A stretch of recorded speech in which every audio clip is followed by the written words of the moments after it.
Hello guys, welcome back to my new blog. দুষ্টু ছোটুর আবার একটি নতুন ব্লগে তোমাদেরকে অনেক ভালোবাসা আর অনেক অনেক স্বাগত। আর ছোটরা কিন্তু আমার অনেক অনেক ভালোবাসা নিও। তো কালকে আমি গেছিলাম মা মনসা মাতার মন্দিরে, যেটা হচ্ছে জকপুর আর মাতপুরের মাঝামাঝি তোমার মহিষা গ্রাম বলে পরিচিত আছে, যেটা হচ্ছে দ্বিতীয় বৃহত্তম মেলা আমাদের দেশে। তো সত্যি যে দ্বিতীয় বৃহত্তম সেটা তোমাদেরকে আমি দেখাবো, আর সেটা তোমরা জানো বা অনেকেই এসছো, অনেক দূর দূর থেকে অনেকজনই আসে। তো এখানে দেখো বাচ্চাদের এই খেলনা গাড়িগুলো বসেছিল, আর এটা হচ্ছিল এন্ট্রি পয়েন্ট। তারপরে দোকান শুরু হয়ে গেছে, আর এটা তো বুঝতেই পারছো যে এটা খুব ফেমাস বাচ্চাদের জন্য। তারপরেই ঢুকে যেতে চলে এসেছি হরেক রকমের লাইটিংয়ের দিকে। আর ট্যাটু দোকান থাকবে না সে তো হতেই পারে না, গ্রামগঞ্জে একটা অক্ষর এলেও সবাই কেউ না কেউ লিখে থাকে। আর সব থেকে দোকান ভালো লেগেছিল আমার এই দোকানটা, যেটা 100 টাকা স্টোর। সেখানে না বাম্পার বাম্পার জিনিস কিন্তু 100 টাকায় পাওয়া যাচ্ছিল। ব্যাড লাক, হাতে না একদমই বেশি টাকা নিয়ে যায়নি, ভাবতেও পারিনি যে সন্ধ্যাবেলায় জকপুর ভাড়া হবে। হঠাৎই চলে গেছিলাম, তো সেরকম একটা টাকা পয়সা নিয়ে যাওয়া হয়নি বলে নিতে পারলাম না। তো নেক্সট বার কোথাও না কোথাও ঠিক পেয়েই যাব, যে খোঁজ করে সেটি খাজানা বার করে নেয়। তো চলো, এগুলো হচ্ছে খাবার দোকানগুলো, আর এখন আমরা হাঁটা দিচ্ছি মন্দিরের দিকে, কারণ মন্দিরের দিকে আমরা এখন যাব। আর এখানে চলছে মেহেন্দি আর ট্যাটুর মার্কেট। তারপরে এই যে এগুলো অনেকেই দেখছি গাড়িতে লাগায়, সিটে বা অনেকের অনেক রকম কাজে লাগে। তো তারপরেই আমরা চলে যাচ্ছিলাম, এখানে ফুচকা দোকান, তারপরে এখানে খেলনা দোকান, ঠাকুরের ফটো, আর এখানে জার্সি দোকান। বড়দের সব জার্সি জামা পাওয়া যাচ্ছিল এখানে। তো এখানে ছিল হরেক রকমের খেলনা। তো এটা হচ্ছে মনসা মায়ের মন্দির, আমরা চলে এসেছি। আর সত্যি মন্দিরের ভিতরটা কতটা ক্যাপচার করতে পারবো জানি না, তবে তোমাদেরকে পুরোটাই দেখানোর চেষ্টা করব। আর ভিতরে ঠাকুর পড়েছে, শুধু দেখো এত ঠাকুর পড়েছে সে ধারণার বাইরে।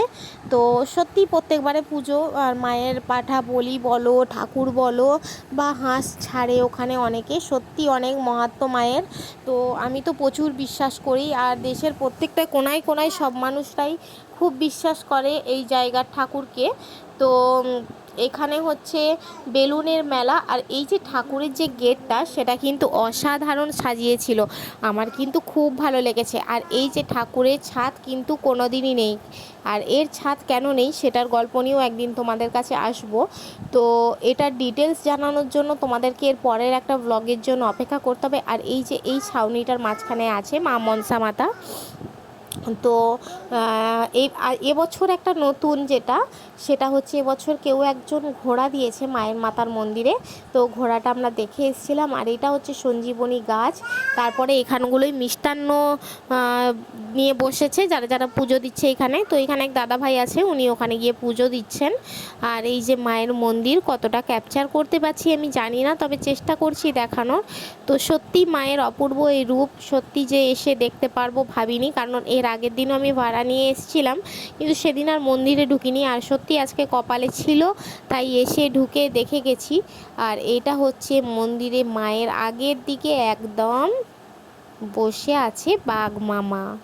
আর এই যে বেলুনের মেলা, আমার মেয়ে তো দেখে কি চিল্লাচ্ছে। আর এগুলো মনে পড়ছে নাইট বাল্বের মতো, আমি না কোথাও গেলে না নিতাম, জানো তো।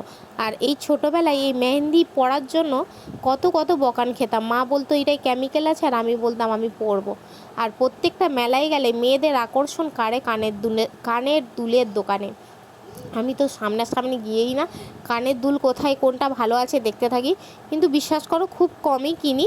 তবে আমাদের এখানে খুব জলদি মেলা আছে, তো ওই মেলায় গিয়ে আমি বলেছি যে আমি কানের দুল কিছু কালেকশান নেব।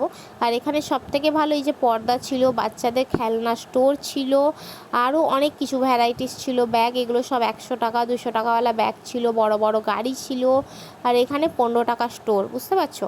তো 15 টাকাগুলো আর শো করে দেখায়নি। আর এখানে ছিল হরেক রকমের টেডি বিয়ার, খুব ভালো লাগে। আর এই লাভ শাইনটা তো অনেকেই নিয়ে থাকো প্রত্যেকটা না প্রত্যেকটা ওকেশনে, বিশেষ করে ভ্যালেন্টাইন ডেতে, ঠিক বলেছি তো। তো এই দেখো এগুলো হচ্ছে সানগ্লাসের স্টোর। সানগ্লাস কে না নেয়নি, যেই যাচ্ছে সানগ্লাস মুখের ম্যাচিং করে কিন্তু কিনে নিচ্ছে। আর এই হচ্ছে মনসা মাতা মন্দিরের এই ঘাটে সবাই স্নান করে দণ্ড মাপা হয়। আর এখানে বিশাল হাঁস ছাড়া হয়। হাঁসগুলো এখনও ছাড়া নেই, কিন্তু অন্য টাইমে হলে হয়তো দেখতে পেতাম। দিনের বেলা অনেক প্রচুর হাঁস ছাড়া থাকে। আর এখানে যে শাওয়ারের মতো করা আছে, ওগুলোই হচ্ছে স্নান করার ব্যবস্থা। অনেকে ওখানে গিয়ে স্নান করে।